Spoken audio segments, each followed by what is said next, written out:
You are listening to the For Flourishing's Sake podcast by Frederica Roberts.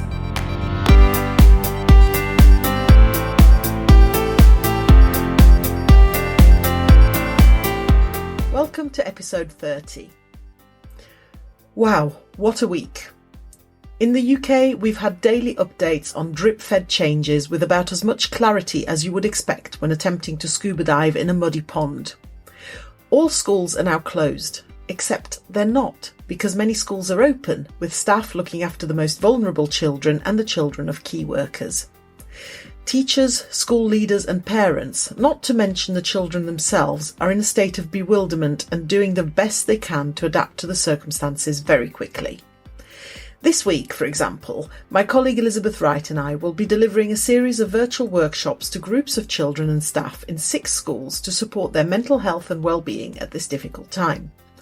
We have worked with the Academy Trust's leadership team to adapt the sessions we were due to deliver in person to virtual sessions instead.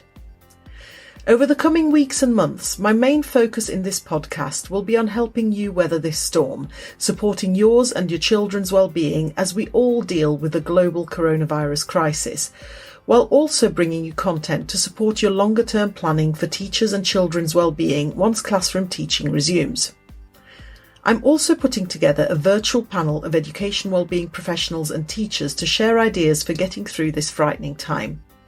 The panel will go out live hopefully in the next few days, and will then be aired as a special longer length episode of this podcast. Watch this space, I will be updating you. Today though, I'd like to share 2 activity suggestions, a meditation activity and a gratitude activity. Activity number 1, a simple meditation for younger children. If you are operating on skeleton staff in your school and you have young children there, this is a great way to calm them if they're agitated or worried. And of course, you can send this to parents too to do with their kids at home. It's called Take 5. You ask children to hold out one hand with their fingers splayed, and with each breath, they trace each finger on one hand with one finger of the other.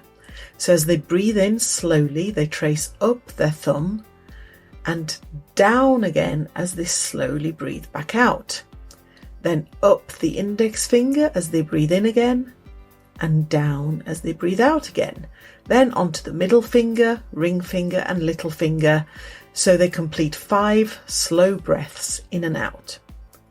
If you're listening to this on a podcasting app, you can head over to the podcast episode page on forflourishingsake.com to watch a video demonstrating this meditation.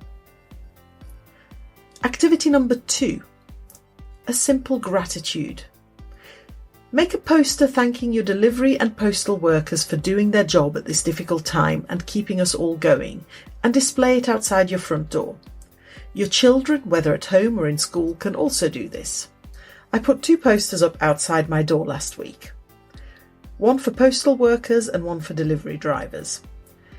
You can see a photo and download the files, if you wish to use them, on this episode's page at forflourishingsake.com, though I must say I'm hardly an artistic genius, so I'm sure you or your pupils can do far better than I did. And yesterday something amazing happened. The doorbell rang for a delivery. The delivery driver, who has delivered to us on a number of occasions, stood a safe distance away from our door, having left the items in our porch. He pointed at my posters and said, "Thank you so much for the note. Can I take a photo and post it on my Instagram?" I said of course he could, and he answered that out of all of his delivery customers, I was the only person who had thanked him. I told him I was so sorry to hear that. If it wasn't for delivery drivers, postal workers, supermarket workers, and so many other people who have to risk their health and keep going to work, we would really struggle to keep going. I was close to tears as I said this to him. He thanked me again and he left. We were both smiling. Gratitude and kindness have a wonderful effect on the mood and well-being of both parties, and they can have a powerful ripple effect too. And let's face it, we really need to be as kind to each other right now as we possibly can be. I'd love to see examples of your and your children's posters and hear stories of reactions to these. Get in touch with me on Twitter at flourishinged. Do also get in touch if you'd like to contribute content to this podcast as a guest, particularly if you'd like to share one or more activities that can help children, parents, or other teachers at this difficult time. I look forward to catching up with you next week. Until we speak again, be safe, be well, and for flourishing's sake, have as great a week as it's currently possible to have.